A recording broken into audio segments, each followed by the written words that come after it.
It's all about the Niger Delta Sports Festival. Let's listen to the NSC chairman, Shehu Diko, and of course other officials. They are set. In fact, it's on right there in Akwa Ibom Center. We'll come back, we'll talk some more. Don't go anywhere. Stay with us. This landmark initiative is a testament to the exceptional sporting talents and potentials that reside within the Niger Delta region.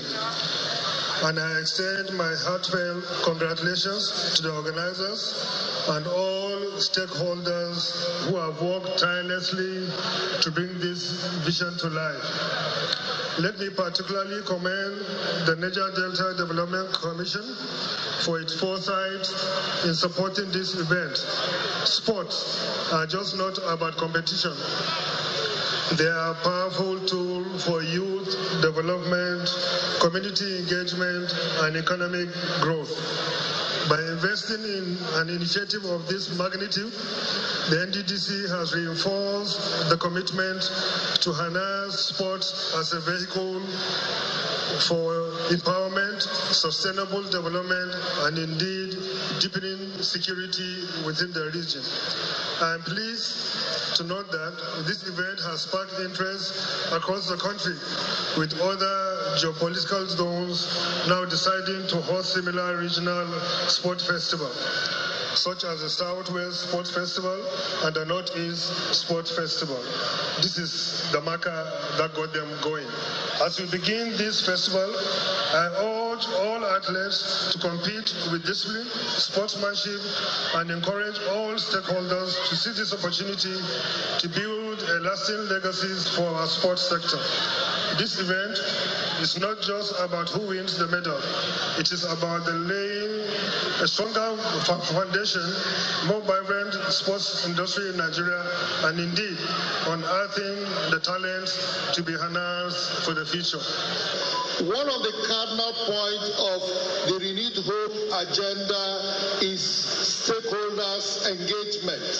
And what we are doing here today is bring youth across the Niger Delta, trying to ensure that we cultivate young talent.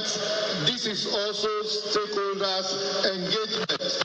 Youths across the Niger Delta will have the opportunity to interact amongst themselves, compete among themselves, and build solidarity among themselves, which shows the strength of the Niger Delta.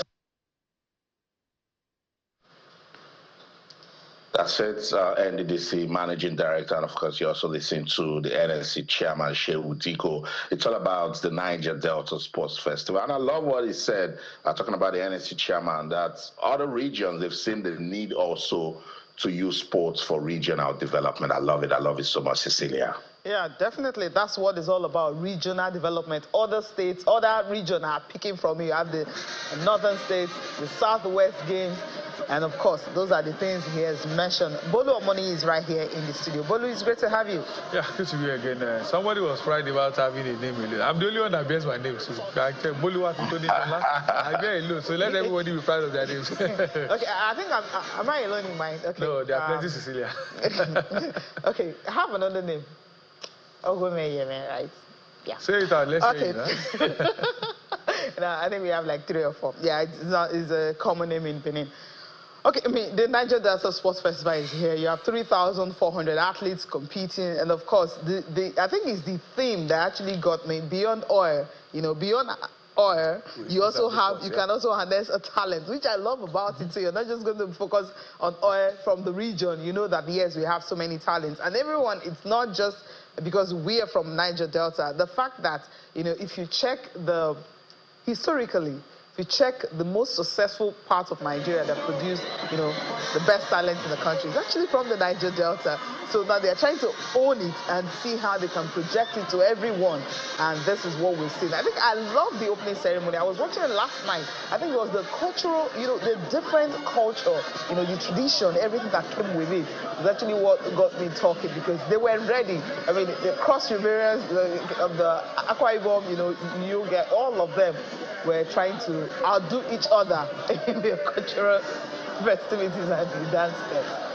Well, anytime I hear anything called the National Sports Festival, I'm always with this excitement that, oh, our version of the Olympics come. That's why I get angry anytime they treat it anyhow, postpone, change venues and all. But here, the event has started already, the opening ceremony and everything, and that's the beauty. The opening ceremony tells us, oh, the event is finally here, and I can't wait for the men to get going, medals table going here and that. If you are not excited for sports festival in Nigeria, well, I don't know what you'll be excited about. What are you going to be excited about? Obviously, is the Niger Delta Sports Festival. Stay with us. We'll be back after this short break. Yes, the Niger Delta Sports Festival. Let's take a look at day 2, the games that went down today, from volleyball to handball to football to basketball. Of course, you have tennis and wrestling. Track and field, of course, that will be next. We'll just take a look at these games, starting off with the women's basketball. Delta State showing what they can do when it comes to basketball for the women. It was 40-30 over Cross River. And of course, Delta also for the men, yes, it was also dominant in this one. Let's look at other games that were, that took place earlier today. For football, Abia, Delta couldn't do anything in this one. It was Team Abia that defeated Delta by 2-1. Of course, this was at that, the only stadium we have in Nigeria. You know what I mean when I say the only stadium.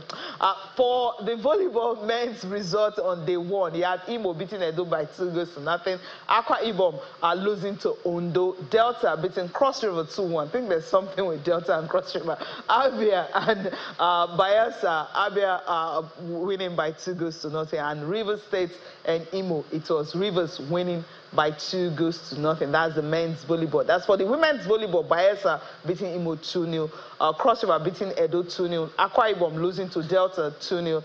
And Rivers beating Ondo 2-0. And Abia losing to Bayelsa 2-0. That's for women's volleyball. We see how other results coming. Wrestling now. Of course, you have Wisdom Uduakpam beating the guy from Delta, Perile, to book a place in the semi-finals.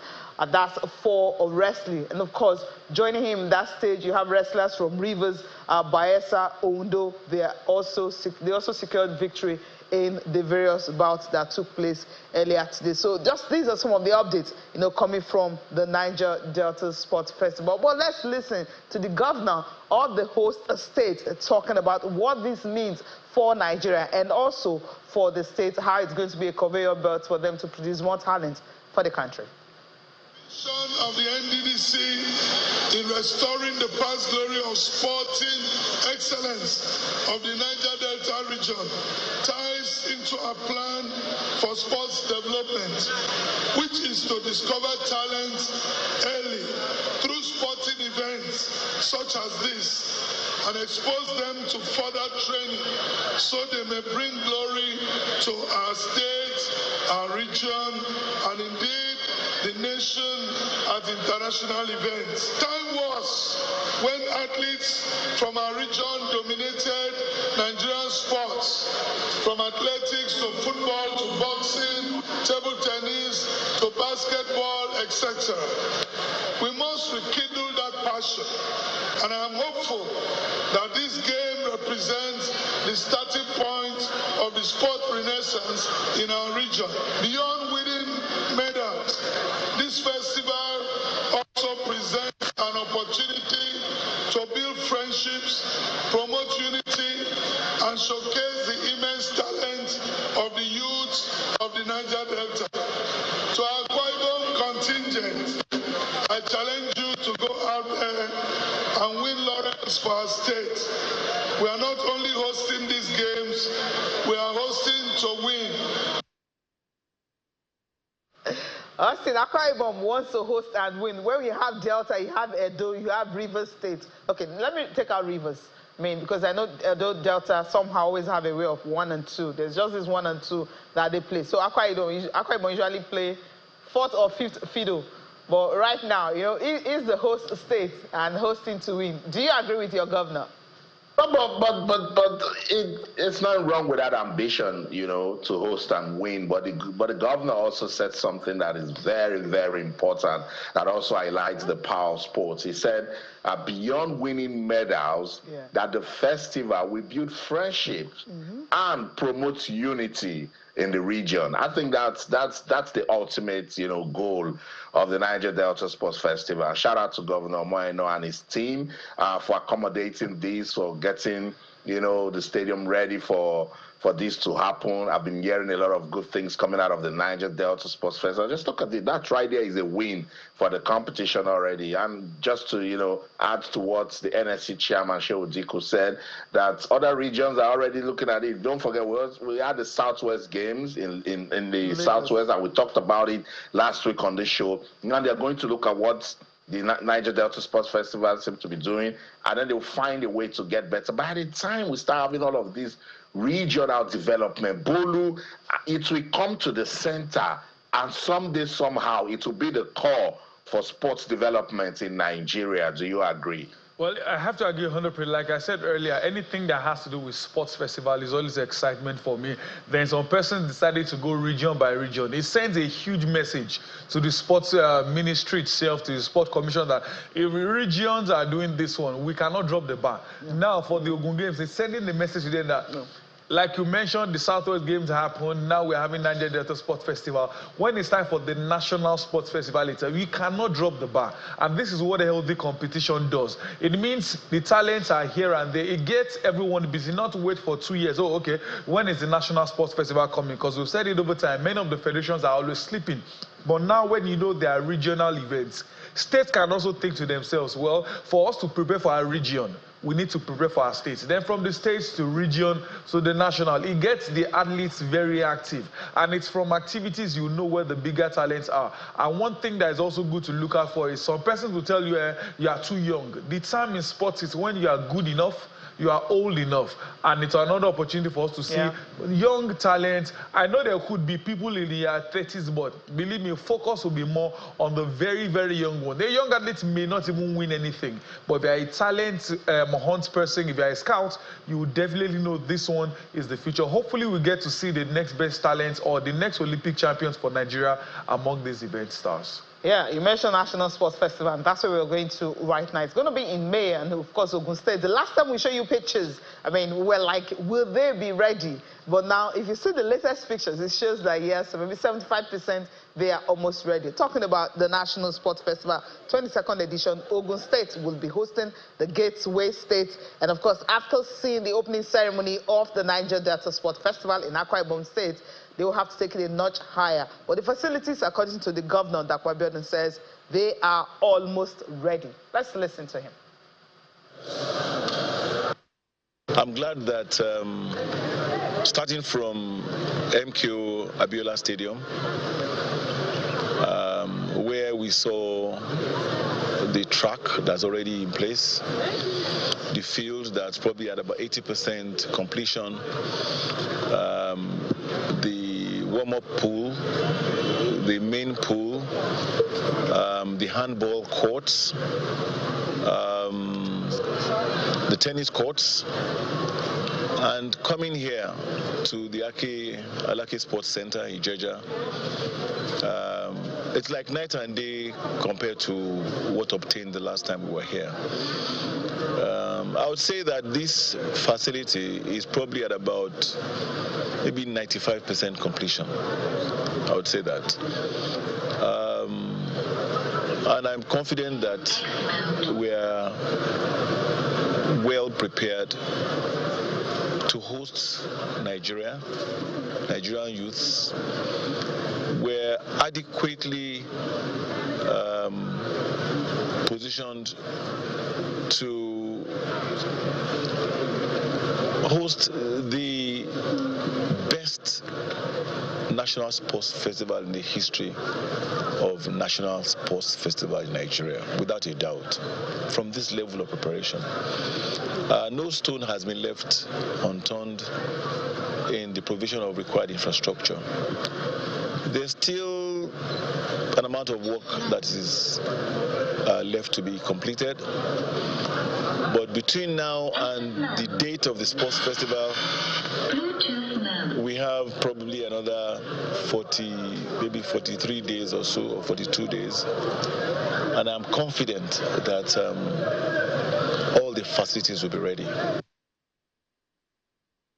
It doesn't have a choice. They all need to be ready because you've seen what is going on in Uyo, so you have to put everything in place. Austin, I think this is going to be easy for states, Niger Delta states right now. Sports Festival is in May, and of course you have all the athletes competing in different sports, across the board. So simply means all you have to do, these ones that won medals, just ship them, and of course you have more medals coming in. So it's good to say that, it's cool to say that. Maybe the northern states may just be the ones that may not be prepared because you have Southwest Games that just ended and they have Niger Delta ongoing. And of course, these states will definitely be the ones to be looking out for when the sports festival starts in May. I think beyond the regional arrangements, the state should also get busy. I've always called out the state sports councils. Like, what are they doing? They must find a way to get something going. In Akwa Ibom State, for instance, they've got the Akwa Ibom State Sports Festival, and that sports festival has produced a lot of talents that have even gone on to represent the country, So states should not, wait till when the National Sports Festival is coming. They must find a way to get their athletes busy. They must keep the grassroots engaged. That talent discovery and nurturing process, it's a continuous one. It's a live project. You must keep it going. It's a long-term project, So I think with this one, aside the national sports, the Niger Delta Sports Festival, and the Southwest Games, the state should get busy. We're counting down. May is already here. I like the fact that Governor Dakwa Abiodun has now, stepped up to it. This is what I'm talking about, that the presidency should be involved with sports development in Nigeria. So right after that touch of unity, the president would have said to him that, look, that stadium must be ready. We must get everything set for the National Sports Festival. We cannot afford to postpone any longer. So shout out to him. We will hold on to his words. Said the difference is like night and day compared to the last time. So, Governor, we are watching. We will remind you when the National Sports Festival comes, and we're not seeing the sort of infrastructure that we need to get it going, because that's our own Olympics. It should show some class. There should be some standard to it, And at the end of the day, we'll look back and say we started with these back in the day, developing talents, and we're still using, the same National Sports Festival to do the same thing, Cecilia. All right, let's talk about NWFL now. Yes, there's a team. After 10 matches, 9 successive losses, they finally got 1 point after conceding 27 goals. Scoring how many? Talking about Benue Queens. Just take a look at results from match day 10. I'll start off with Group A. Edo Queens winning by 2-0. They've had 8 wins and 2 draws so far this season, and that is the reason why they are where they are right now. Talking about they are topping the group after beating Heartland by 2-0. Other games, Ekiti losing at home to Remo Stars Ladies. Nassau Amazons against Abia Angels ended 2-0, and Confluence Queens and Danas Ladies ended goalless. Remember Danas Ladies last time losing here in Lagos to Bayelsa Queens. To Nassau Amazons. Adamawa Queens and FC Robos away from home, 3-1. They got that all 3 points. Benue Queens, yes, the team, 9 losses, conceding 27 goals. Finally, they got their first points of the season. They are yet to win a game this season. So they had a draw against former champions Delta Queens, and Rivers Angels not sleeping at all, beating Niger Rattles by 2-0. And of course, Bayelsa Queens beating Ibom Angels by 3-0. Let's take a look at what the table is looking like after match day 10. Edo Queens still very much topping Group A with 26 points after 10 matches. As I mentioned earlier, they've won 8 matches, 2 draws, followed by Remo Stars on 25 points. 8 wins also, but they've lost 1 this season. So the only team that remain unbeaten right here in this group happens to be Edo Queens, followed by Nassau Amazons. These are the top 3 shooting, see how they can get into the Super 6. National is on 10 after 10 matches, 21 points. That's what they've gotten. Abia Angels is followed. Abia Angels also at 16 points in 4th place. You have Ekiti Queens, Heartland Queens, Danas Ladies, and Confluence Queens. Of course, they have 4 points on their own, 1 draw and 1 win, and they've lost 8 games so far, and that's why they have just that. Now, the other group, Group B, yes, Benue Queens, finally, 1 point after 10 matches. So Bayelsa Queens still right there, yet to lose this season. 8 wins, 2 draws. Same with Rivers Angels, 8 wins, 2 draws, yet to lose also. She has just 3 teams that are yet to lose this season, both in Group A and Group B, on 26 points. They're also on the same points, and the reason why they're topping is based on goal difference. Why Bayelsa Queens has plus 18, Rivers Angels is plus 16, and of course followed by FC Robo down on 16 points from 10 matches. So the gap is really much here, 10 points gap. Niger Delta is also shooting up. You have a Delta Queens on 5th. Ibom, Adamawa, and Benue are the last ones right there. Bolu, a quick one on the Women's League. I mean, it's getting more interesting. Everyone is looking forward to getting that, you know, just take your ticket. Super 6, top 3, top 3. Well, it's always interesting to start with the team, one of the teams I like the most, Robo Queens. They had a good start. After about 3 games, they went down the drill.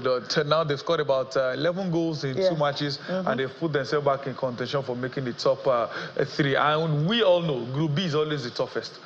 Now, as it stands, even Ibom Angels, who are 6th on the table, can still make the Super 6 because they are just 6 points behind the Robo Queens, and there are 12 points to fight for. For Bayelsa Queens and Rivers Angels, they just need 2 more points to secure their place. I think I said something extraordinary. Both of them will not lose 4 games. It's almost impossible. Same thing in Group A. We have 2 teams who have a foot already in the next round. That's what the NPFL does for you. You fight hard until the final day. The women's game always gives us what we expect. The goals are always there. Or like the men who sometimes you have to count away wins. In the women's game, almost every weekend you have to count 1, 2, 3 away wins in the NWFL, which is the excitement we always ask for. Now, yes, remove Bayelsa Queens, remove Rivers Angels in Group B.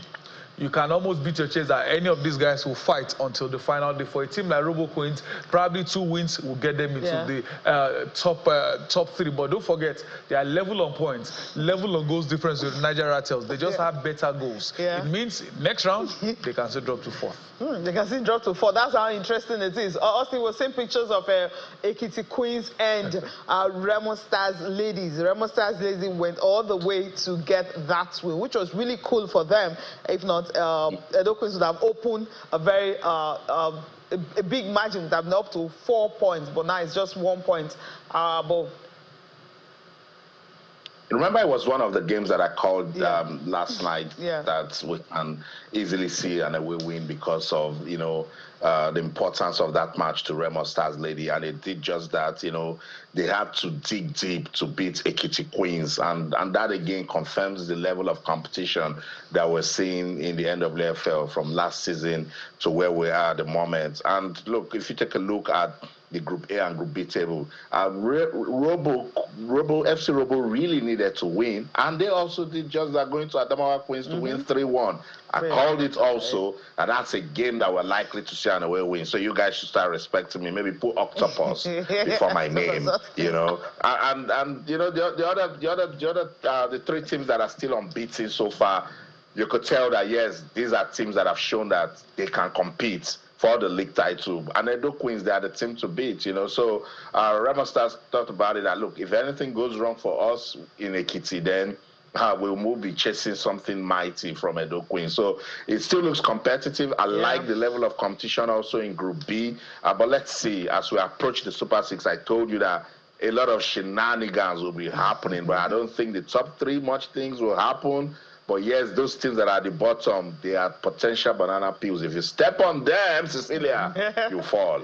That's how it is. If you step on them, you fall. That's it for NWFL. Of course, next week we'll come back here and, of course, give more updates. Match day 11 will definitely be the one that will get our attention at that time. Yes, the FIFA Women's World Cup. We've got the host for the 2031 and 2035. USA, of course, so bid for that, and UK also bidding for that. FIFA President Gianni Infantino announced this today for the teams, for the countries that have succeeded in bidding for these tournaments. USA is hosting the next one, and they're also bidding for the next one. So it shows that they understand what it means to host a tournament. Austin Infantino, I mean, maybe we'll have to listen to him, what he had to say concerning this and the reason why you have those two countries were chosen. I think for the US, it's strategic. They would have said to themselves that, okay, we do the one in 2026, and if you see the level of preparation they're giving to the 2026 World Cup and what they are investing in infrastructure, they're saying, look, we need to make our money back. It's business, Cecilia, and they don't care. They're just going to put in a bid, and they'll put in a strong bid for the 2031 Women's World Cup. But I'd like it to come to the UK. Hey, we're here. We want to see more sporting activities, and the UK, they have boasted that they are very good with hospitality and they welcome their host and, you know, give us a good competition. So let's wait to see what the bid will give us. Let's listen to FIFA President Gianni Infantino. And today I can also confirm that as part of the bidding process, we received one bid for 31 and one valid bid, I should add, for 35. The 31 bid is from the United States of America and potentially some other CONCACAF members together, and the 35 bid is from Europe, from the home nation. So the path is there for the Women's World Cup to be taking place in 31 and 35 in some great countries, in some great nations, to boost even more the women's football. The women's football. Yeah, that's it. I don't know if we've got much time to also listen to UEFA President Cecilia criticizing this 64-team World Cup. I think the more the merrier. Let's listen to him. I think let's listen to him what he had to say, because he said he doesn't even know that something like that is happening because it was never discussed with them. This proposal was maybe even more surprising for me than for you. I think it's a bad idea. I think it's not a good idea for the World Cup itself, and it's not a good idea for our qualifiers as well, as you know. So I'm not supporting that idea. I don't know where it came from. It's strange that we didn't know anything before this proposal at the FIFA Council. Now, Club World Cup is happening, and that's it. Clubs from Europe wanted it, and I don't see it as a kind of competition to our competition. I think it will be more matches for some of the players, but maybe that's more a question for my dear colleague Gianni Infantino than for me. Yeah, a question for Infantino. I mean, the 64 World Cup is not happy. You something why Infantino was talking. For the Women's World Cup, 48 team, you know, it's going to be in the 2031 Women's World Cup from 32 that we're going to be having in 2027. I think Infantino is just overdoing it. We don't even know how 48-man World Cup will look like in itself. That one is, people are already complaining, the opening early stages maybe, even a 32-man World Cup. To an extent, some of the group stage games are boring because we see some teams that are okay, just there. Then now we're going to 48, where now you are thinking of 64. You want to make the World Cup itself qualifiers. The World Cup is supposed to be only the best of the best. But if you are going, the first, how many will come from South America? South America, that are just 10. Now you increase them to 7 now with the 48. If you are going to 64, how many is coming? I think it, to our next, it makes even the qualifiers easier. Nigeria, okay, it will be easier for Nigeria. So, but I don't think we need. What group are you in now in this World Cup you're trying to qualify for? If we are not, what teams do you have in your group? If we can't qualify for 10, maybe when they make Africa 20, we'll What qualify. group do you have? What teams do you have in your group? We have some elite teams and some teams, yeah. Wait, what teams do you have? We have some teams, yeah. Some African nations in our group. Okay, I don't think we have time to look at the current ranking of the FIFA, the current FIFA ranking, the first of the year. Director, do we have the time?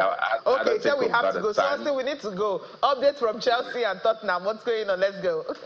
87 minutes are gone already. It's still Chelsea 1, Tottenham 0. Right. Let me tell you, remember my introduction? I said Chelsea never put fire into the game. 50th minute, they did just that. It was Enzo Fernandez with a beautiful header, but it was a lovely cross from Cole Palmer. 56th minute, Chelsea thought they had doubled it through Caicedo, but VAR, it was a long check, Cecilia. About 5 minutes check, VAR cancelled that goal, and now we're saying, give us that semi-automated technology. In the 69th minute, Tottenham got to go through Sarr. VAR checked again, said, no, you took out Caicedo before you scored, no goal. So it's Chelsea 1, Tottenham 0. That's the show in London. I'm Austin Okonakman. In everything you do, remember, keep talking sports. Bye for now. Yeah, Bolu, thank you so much for coming on the show tonight. So it's a pleasure coming on. Yeah, I think you're hoping that Chelsea will lose, but they're winning. Thank you so much for watching. I'm Cecilia Mogbe. Have a good night, right?